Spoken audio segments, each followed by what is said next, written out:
სალამი ჩემო მეგობრებო, დაგიბრუნდით მე და ფეხბურთის მეხუთე ეპიზოდით, სადაც დღეს უნდა ვისაუბროთ პარი სენ-ჟერმენის ჩემპიონობაზე და არსენალის ტოტალურ უიღბლობაზე. პირველ რიგში მოგილოცავთ ყველა პარი სენ-ჟერმენის ქართველ გულშემატკივარს ამ ტიტულს, ჩემპიონთა ლიგის ტიტულს და მოგილოცავთ ყველა ქართველ გულშემატკივარს კვარაცხელიას მეორედ მოგებულ ჩემპიონთა ლიგურ თასს. ძალიან ბევრი არის განსხვავებით ასტონ ვილასგან და კრისტალ პალასისგან განსხვავებით ძალიან ბევრი არის საქართველოში პარი სენ-ჟერმენის გულშემატკივარი ხუჩა კვარაცხელიას ფაქტორიდან გამომდინარე და მოგილოცავ მთელ საქართველოს მოკლედ აი ამ წარმატებას ჩემპიონთა ლიგაზე ჩვენი ქართველი ფეხბურთელის. ეხლა რაც შეეხება თამაშის მიმდევრობას და თამაშის ანალიზს. მატჩის მე-6 წუთზე კაი ჰავერცმა დააწინაურა მატჩის დებიუტშივე ლონდონის არსენალი და მეორე ტაიმის 65 წუთზე ხუჩა კვარაცხელიას მიერ მოპოვებული 11 მეტრიანით უსმან დემბელემ აღადგინა წონასწორობა. თამაში გადავიდა ძირითად დროის მერე თამაში გადავიდა ექსტრა ტაიმში. ექსტრა ტაიმშიც არაფერი აღარ შეცვლილა მთელი 120 წუთის განმავლობაში და ყველაფერი გადაწყდა პენალტების სერიაში, სადაც პენალტების სერიაში პარი სენ-ჟერმენმა 4-3 დაამარცხა ლონდონის არსენალი. მთლიანად თამაშის სცენარს თუ ავიღებ და თამაშის სურათს, ჩემპიონთა ლიგის ფინალური მოლოდინი არ გაამართლა თამაშის ხარისხიდან გამომდინარე. ეხა არსენალის სათამაშო ფეხბურთის სტილიდან გამომდინარე, სხვა უკეთესი მოლოდინი არც ჰქონდა რო იქნებოდა. როგორც წარიმართა თამაში მთელი 120 წუთის განმავლობაში და ძირითადი 90 წუთის განმავლობაში, მსგავს სცენარს ველოდებოდი ლონდონის არსენალის ფეხბურთის ფილოსოფიიდან გამომდინარე, თამაშის ფილოსოფიიდან გამომდინარე. მაგრამ საბოლოო ჯამში მაინც დრამატულად დაძაბული თამაში გამოდგა, დრამატულად ძიმე ფინალი გამოდგა ნამდვილად და მოლოდინები იყო ძალიან დიდი.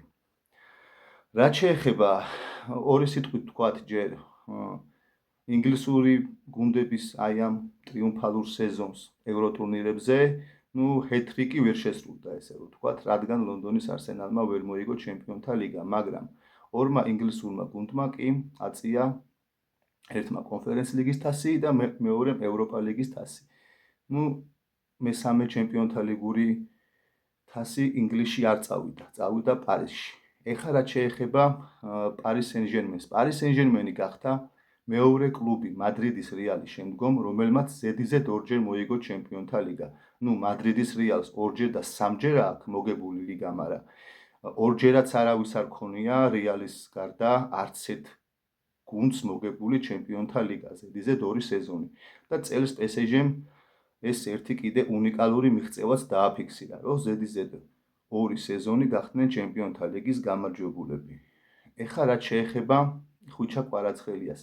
ხუჩა კვარაცხელია გახდა ჩემპიონთა ლიგის ამ სეზონის საუკეთესო ფეხბურთელი, რაც ქართული ფეხბურთის ისტორიაში და ქართველი ფეხბურთელის ისტორიაში არის პირველი შემთხვევა, რომ ჩემპიონთა ლიგის წლის საუკეთესო ფეხბურთელი გახდა ქართველი. ამასაც მოგილოცავთ ყველა ქართული ფეხბურთის გულშემატკივარს ხუჩა კვარაცხელიას აი ამ წარმატებას და უსურვებს სხვა მრავალ ტიტულს და სხვა მრავალ საუკეთესო ფეხბურთელის წოდებას სხვადასხვა ტურნირებში. ეხლა რაც შეეხება კვარაცხელიას გამოსვლას წლევანდელ ჩემპიონთა ლიგაზე.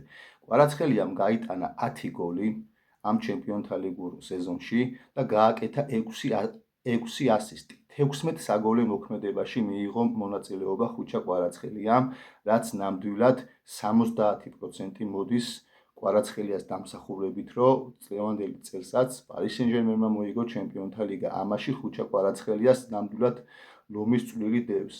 მე არ ვლაპარაკობ რაღაცა მიკერძოებულად, იმიტომ რომ ქართველი ვარ და ქართველი ფეხბურთელია, არამედ ძალიან რეალურ სურათს ვამბობ, რაც არის. ასევე ჩემო მეგობრებო, ხუჩა კვარაცხელია გახდა მეორე ქართველი ფეხბურთელი, ვინც ჩემპიონთა ლიგას ზედიზედ ორჯერ მოიგო. პირველი მსგავსი მიღწევა ჰქონდა ყველასათვის კარგად ნაცნობ ფეხბურთელს კახი კალაძეს და კახი კალაძის შემდგომ ზედიზედ ორჯერ ჩემპიონთა ლიგა არავის არ მოუგია.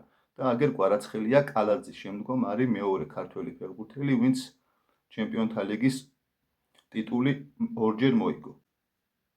ეხლა რაც შეეხება ლონდონის არსენალს. ლონდონის არსენალმა დააფიქსირა უიშვიათესი შემთხვევა ჩემპიონთა ლიგაზე. გუნდმა მთელი სეზონის განმავლობაში ფინალის ჩათვლით არ წააგო არც ერთი თამაში.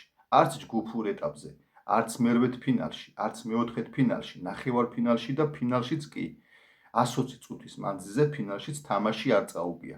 მხოლოდ და მხოლოდ 11 მეტრიანების სერიაში წააგო და გუნდმა ვერ მოიგო ჩემპიონთა ლიგა. ანუ თქვენ თუ გახსენდებათ, დაწერეთ კომენტარებში მსგავსი შედეგი თუ ვინმეს ქონია ჩემპიონთა ლიგის ისტორიაში, რომ გუნდს ჩემპიონთა ლიგის ფინალის ჩათვლით თამაში არ წაეგო ძირითად დროში და 120 წუთში და ფინალშიც 120 წუთი არ დამარცხებულიყო, მე პირადად ეგეთ ფინალს ვერ ვიხსენებ.